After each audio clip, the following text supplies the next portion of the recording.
you remember a moment, or maybe a stretch in time, where you um, started creating and developing?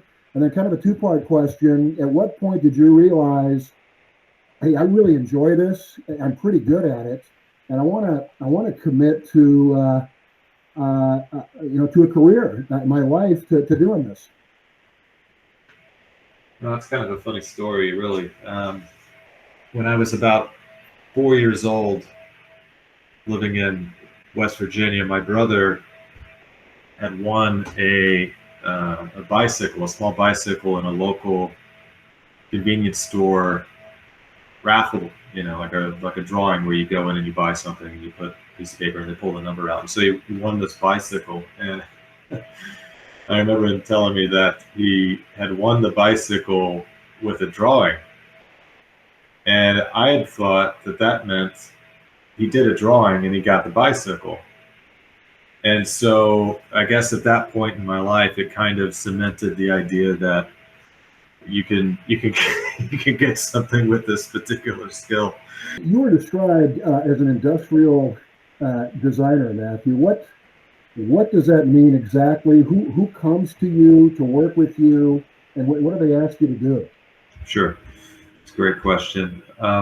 Well, industrial design is a very broad term, and it generally came into use as a result of skill sets previously associated with what's commonly known as the arts and crafts movement, or artificers of whatever sort of handmade object was made, but using those same skills and techniques and applying that to mass production.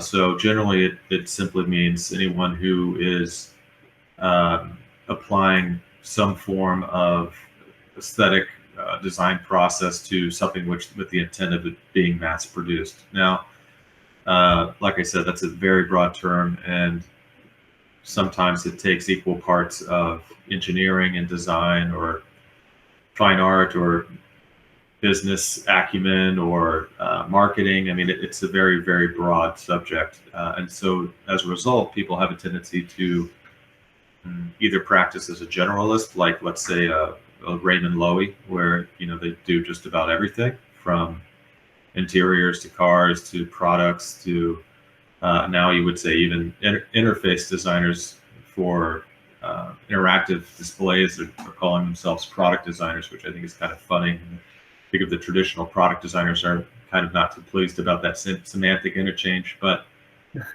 as it relates to where it is now, I would say that more or less you're just using those traditional skill sets, and you're not doing something with necessarily arbitrary constraints when you're approaching a design problem. So if you're a fine artist, you can kind of decide whatever your arbitrary constraints are going to be for your quote-unquote art, whereas with industrial design, generally the result is a 3D object that is taking into account manufacturing processes.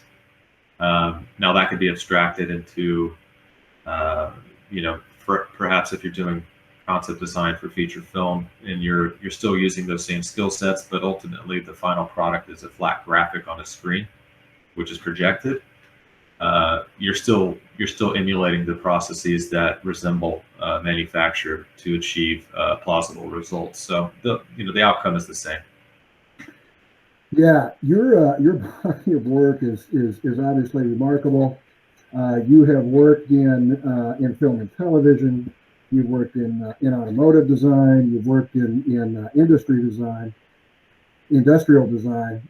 From a selfish standpoint, I want to ask you about your work in the aerospace industry. My dad is a retired NASA engineer, and he helped put the first Americans, on the moon.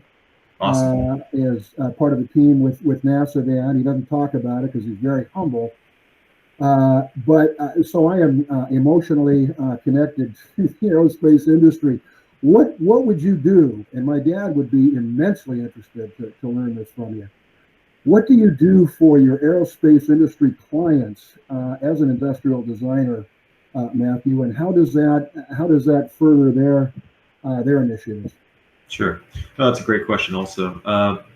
Similarly, I have a cousin who's aerospace engineer for NASA, and he works on a lot of things he doesn't tell anybody about, mostly because it's top secret. And but I think he worked on Mars missions and a couple satellite stuff. But anyway, he's up there now. So anyway, as far as what I've done with aerospace clients in the past, it's started out when I first got out of school in Brooklyn and at Pratt, and found a job with a company called Ater Aerospace, and at the time they were doing essentially they were trying to design a fast attack vehicle with a vertical takeoff and landing component, but on the cheap. So it was essentially a parachute paraglider of sorts with a wheeled vehicle that you could mount a 50 cal on, and they were trying to get a DoD contract with that. So I was just helping them out with illustrations of things at the time. I think they called it the Chimera was the name of the craft. But they were coming from the parachute business, and so I think that guy has since retired, and now he has like a chocolate factory or something like that. Okay, cool. Ironically. Apart from that, I've also done some work with Aerospace Corporation. That was mostly visualization. So they have some ideas of what they're trying to achieve with, I think it was a broad spectrum project, which had to do with not only aerospace applications, but also certain types of smart city developments and things like that. So that was kind of a broad spectrum illustration there. At Art Center, I minored in a way in applied aerodynamics for vehicular applications. So we worked with a company called EXA that essentially creates a digital wind tunnel. So you can build 3D objects, which can either be cars or planes, and test them in their virtual wind tunnel and see what the drag coefficients are. And so I got pretty good after doing that for about 8 months at developing hyper aerodynamic vehicle subset types. And so that includes cars, but also I designed planes for mostly movies. And so done a few Ospreys, which are terribly aerodynamically, but actually did like a Northrop Grumman inspired flying wing for Godzilla, King of the Monsters. So, it's a movie, but you still are giving aerodynamic considerations to it. At least I am, because the last thing you want is, something like the Star Trek Enterprise flying around in the lower levels of the atmosphere of Earth, and for it to be plausible. That's not really plausible for me. Yeah, no, I sort of understand based on my dad trying to explain some of this stuff to me. That's fascinating. That's really cool. People are going to be probably drawn maybe most to your work in entertainment and in radio and television and film. You are described as a concept artist in this area. You've worked on properties and films that people are going to be very familiar with: Suicide Squad, Space Jam 2, Godzilla, King of the Monsters, Doom Patrol, AQUAMAN. How do you contribute to those projects as a concept artist?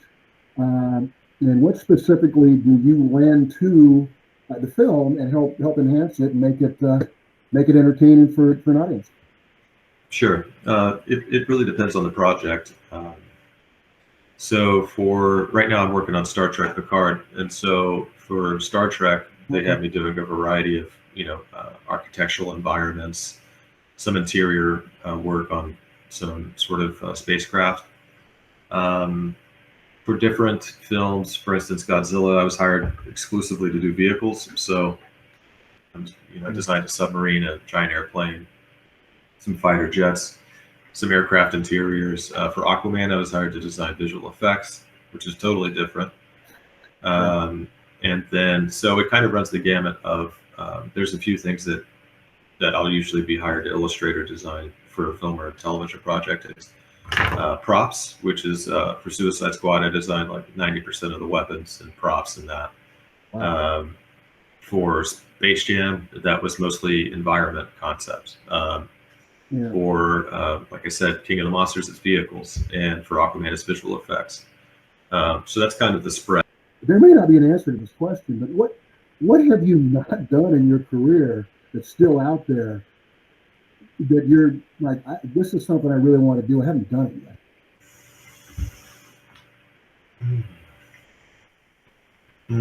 maybe write a book. Yeah. Would it be a book about what you do and helping people coming along after you or working with you to gain inspiration and knowledge from?